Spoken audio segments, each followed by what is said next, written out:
rod and lift up a club against you as Egypt did. Very soon my anger against you will end, and my wrath will be directed to their destruction. The Lord Almighty will lash them with a whip, as when he struck down Midian at the rock of Oreb, and he will raise his staff over the waters as he did in Egypt. In that day their burden will be lifted from your shoulders, their yoke from your neck. The yoke will be broken because you have grown so fat. They enter Aiath, they pass through Migron, they store supplies at Michmash.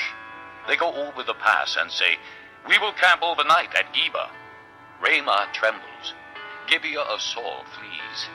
Cry out, O daughter of Galim. Listen, O Laisha. Poor Anathoth. Madmannah is in flight. The people of Gebim take cover. This day they will halt at Nob. They will shake their fist at the mount of the daughter of Zion, at the hill of Jerusalem. See, the Lord Almighty will lop off the boughs with great power. The lofty trees will be felled, the tall ones will be brought low. He will cut down the forest thickets with an axe. Lebanon will fall before the mighty one. Chapter 10. Woe to those who make unjust laws, to those who issue oppressive decrees to deprive the poor of their rights and withhold justice from the oppressed of my people, making widows their prey and robbing the fatherless. What will you do on the day of reckoning, when disaster comes from afar? To whom will you run for help? Where will you leave your riches? Nothing will remain but to cringe among the captives or fall among the slain.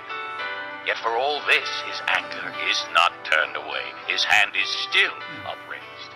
Woe to the Assyrian, the rod of my anger, in whose hand is the club of my wrath. I send him against a godless nation. I dispatch him against the people who anger me, to seize loot and snatch plunder and to trample them down like mud in the streets. But this is not what he intends. This is not what he has in mind. His purpose is to destroy, to put an end to many nations. Are not my commanders all kings, he says? Has not Calno fared like Carchemish? Is not Hamath like Arpad, and Samaria like Damascus? Has my hand seized the kingdoms of the idols, kingdoms whose images excel those of Jerusalem and Samaria? Shall I not deal with Jerusalem and her images, as I dealt with Samaria and her idols?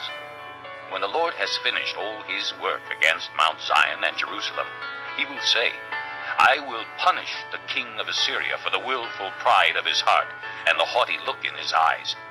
For he says, by the strength of my hand I have done this, and by my wisdom, because I have understanding. I removed the boundaries of nations. I plundered their treasures. Like a mighty one I subdued their kings. As one reaches into a nest, so my hand reached for the wealth of the nations. As men gather abandoned eggs, so I gathered all the countries. Not one flapped a wing or opened its mouth to chirp. Does the axe raise itself above him who swings it, or the saw boast against him who uses it? As if a rod were to wield him who lifts it up, or a club brandish him who is not wood. Therefore the Lord Almighty, will send a wasting disease upon his sturdy warriors. Under his pomp a fire will be kindled like a blazing flame. The light of Israel will become a fire, their Holy One a flame. In a single day it will burn and consume his thorns and his briars. The splendor of his forests and fertile fields it will completely destroy, as when a sick man wastes away. And the remaining trees of his forests will be so few that a child could write them down. In that day, the remnant of Israel, the survivors of the house of Jacob, will no longer rely on him who struck them down, but will truly rely on the Lord, the Holy One of Israel. A remnant will return. A remnant of Jacob will return to the mighty God. Though your people, O Israel, be like the sand by the sea, only a remnant will return. Destruction has been decreed, overwhelming and righteous. The Lord Almighty, will carry out the destruction decreed upon the whole land. Therefore,